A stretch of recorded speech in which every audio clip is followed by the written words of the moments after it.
Elaborasi pemahaman menerapkan prinsip budaya positif. Modul 1.4.A8 oleh Fahri Ramadhani, CGP Kabupaten Langkat. Materi yang sangat dipahami dari modul ini.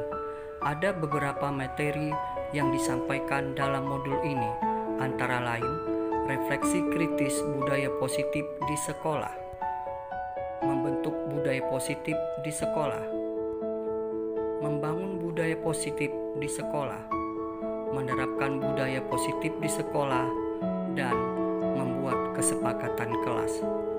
Dari kesemua materi yang disajikan di atas, yang paling saya pahami adalah tentang penerapan budaya positif di sekolah. Ada beberapa materi yang dijelaskan, dan pada umumnya semua materi sudah dapat dipahami dan tidak ada materi yang membingungkan. Tetapi pada awalnya saya masih bingung membedakan antara penerapan disiplin positif dan hukuman. Namun setelah mengadakan diskusi dengan fasilitator, instruktur dan sesama CGP, saya sudah dapat membedakan antara penerapan disiplin positif dan hukuman.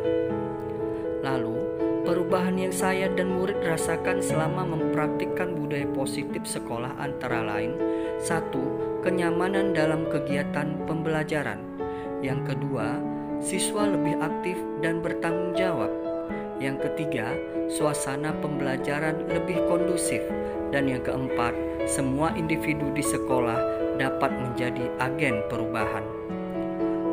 Kesulitan yang dialami ketika mencoba membangun budaya positif di kelas antara lain pelaksanaan PJJ yang lebih banyak melaksanakan pembelajaran daring, membutuhkan usaha lebih dalam penanaman karakter.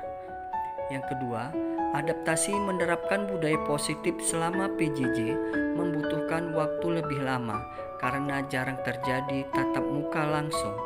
Yang ketiga, sulitnya menyatukan karakter anak yang berbeda dalam menerapkan disiplin positif.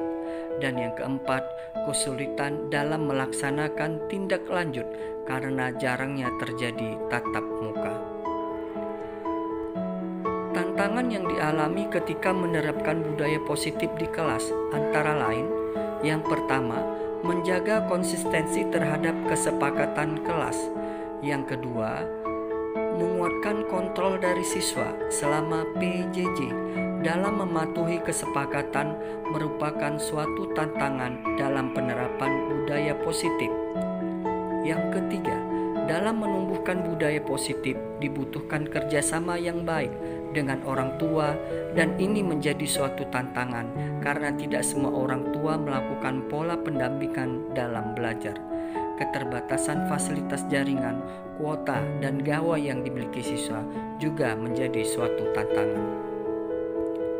Adapun strategi baru yang dapat dilakukan untuk menerapkan budaya positif di sekolah dengan memanfaatkan berbagai sumber yang dimiliki dapat berupa: yang pertama, meningkatkan kolaborasi dan konsistensi penerapan budaya positif di antara semua individu di sekolah.